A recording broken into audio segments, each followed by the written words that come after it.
Hi everyone, in front of me I've got iPhone 17 Pro Max and let me share with you how to change video resolution on this device.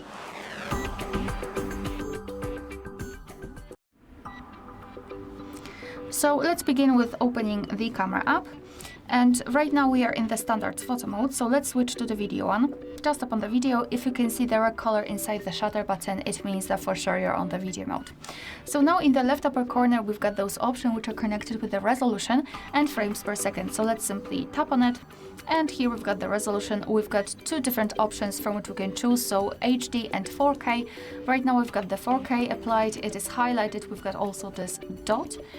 So all you have to do is to simply tap on the option which you wish to apply, and it will be immediately highlighted. Sorry for my mistake, my bad actually. The dot is not assigned with the chosen option, it is simply assigned with this 4K option.